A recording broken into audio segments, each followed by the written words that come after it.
It's time again for the Insiders with Chuck Chvala and Scott Jensen, sponsored by the Wisconsin Counties Association and the Tommy G. Thompson Center on Public Leadership. Hi, I'm Chuck Chvala, former Senate Majority Leader. And I'm Scott Jensen, former Assembly Speaker. And we're the Insiders. So, Scott, Donald Trump endorsing governor's race, congressional races. What impact does that have? And what does it mean for the fall? Well, let's take the governor's race first. The fact that President Trump has endorsed Tom Tiffany for governor sort of clears the field. Josh Schoeman dropped out. I don't think anyone else is going to get in.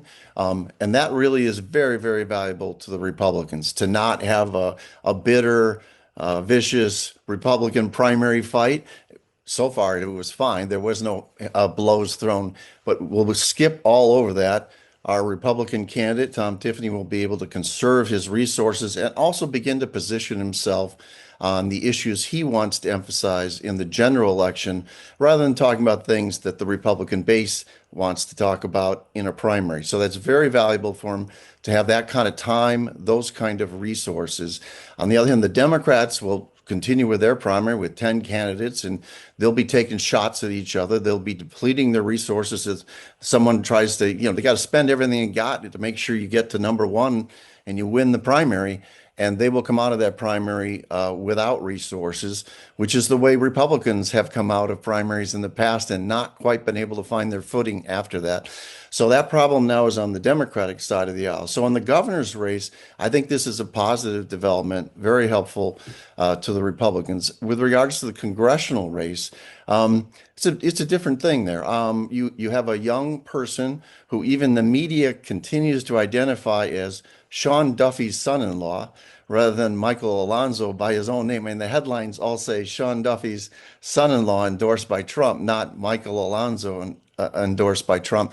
So that's problematic, but he does have the president's endorsement. He has the resources his father-in-law can bring to the race. He has a lot of energy. Wisconsin in the past has welcomed young people running for Congress. Paul Ryan, I believe, was 27 when he got elected. I think that Steve Gunderson was 29. So we've seen this before, but Alonzo will be running against three people with, I think, deeper community ties, long careers in the community. And most importantly, I think of those other three candidates who all are putting serious resources into this race is Kevin Hermaning, who at a young age became famous in a way he probably didn't want to by being a hostage at the embassy in Iran. He came back to his community, settled in the Wausau area, ran for office, state and local office, held local office, established a business that's very successful, multiple investment offices across the North. So he has community credibility. On the other hand, there's great influence that comes with the president's endorsement and the resources that Sean Duffy can raise for Michael Alonzo. So I would say it tilts the race in favor of Alonzo, but this will still be a competitive race because the other candidates have the resources to compete all the way home. Well, I will defer to Scott's judgment that there's still a race in Congress, although I think the president's endorsement probably settles that as well. Definitely, it did settle the race on the governor's side with the other candidate dropping out. So Schoeman is gone. And I think it does help in terms of not having to have a primary. The problem with the president's endorsement is that it's the kiss of death in the general election. I mean, this guy is unhinged. He's now talking about that we should be taking over the state elections, that the election should be taken over by the Republicans nationally. He even used the party name. Nobody's going to buy that. This is going to be destructive for him in the general. By the way, Scott brings up an important historical point that I think has changed dramatically. He correctly points out that people have come out of the primary having spent all their money, and then they don't have anything for the general. That hurt Tommy Thompson when he ran against Tammy Baldwin for the U.S. Senate.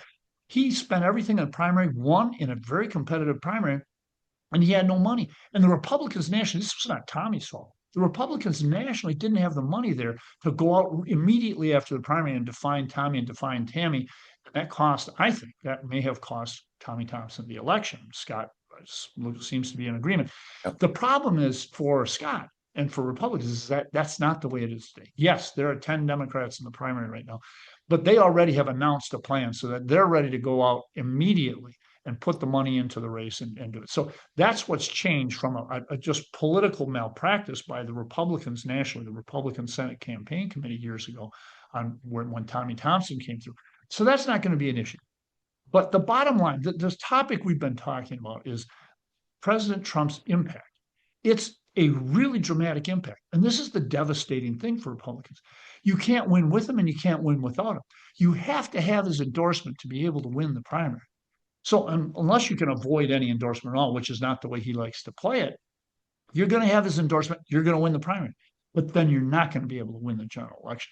And the other thing is, it's not like Tiffany's going to be able to point to his great independence.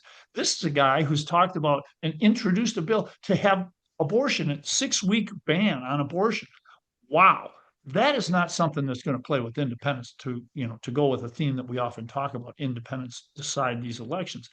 Between the Trump endorsement, his extreme position on abortion and some other things, and also here's the other big problem for Tiffany. He comes from northern Wisconsin. I love northern Wisconsin. I was born in Merrill, Wisconsin. My dad was from Tomahawk, Wisconsin. We still have a family cottage up there on Deer Lake. But you know what? The problem is he's too far away and too out of touch in terms of issues to be able to get those suburban votes, which are trending to the Democrats, in order to make this a competitive race for Republicans. I think this is going to be the most uneven race, and it's going to go in the Democratic direction since maybe an early Scott Walker win. This is not going to be a really competitive gubernatorial race, in my view, because once you get that Trump endorsement, you can't wash that off your body. And by the fall, people are really not going to like that. I'll be interested to see how he distances himself and how he keeps himself independent from Trump, because I don't see it happening. Well, he's got a whole bunch of time to do that now, right? He doesn't have to fight in the Republican primary. The Trump endorsement will be in the rearview mirror. And he has 6-7 months in order to talk directly to the voters about the thing he cares about, spend a lot of time camped out in southeastern Wisconsin where those suburban voters are. I know you keep predicting this is going to be this huge wave and there'll be like 3 Republicans left in America when the election is over. But in Wisconsin, even in wave years, we don't move very far off of dead center in well-funded, highly competitive races that are partisan. So if you take a look at this in 2018, that was a Democratic wave year all across America. It was a very good year for Democrats. It was the Trump midterm, first midterm, right? So here's another midterm for Trump. Again, people are predicting there'll be a big wave across the country on the Democrat side. But in Wisconsin, the race for governor was decided by less than 1% of the vote. The race for attorney general was decided by 0.5% of the vote. We just don't move very far off of center, even when the winds are swirling around the rest of the nation. In these sort of races in Wisconsin, they're always really close. It's 25 to 50,000 votes that determine who the next governor, who the next attorney general is going to be in this state. And my guess is that's what we'll see again in this election, a very close campaign. Scott is absolutely right historically. He's absolutely dead on. There's a big difference. In the past, Republicans did not kill American citizens in Minnesota. A VA nurse who prayed over one of the veterans that he was serving. I talked to a lot of independents. They are not happy. Watch the wave. It's coming, folks. Watch the wave. We'll see. You've been listening to The Insider with Chuck Chvala and Scott Jensen, sponsored by the Wisconsin Counties Association and the Tommy G. Thompson Center on Public Leadership.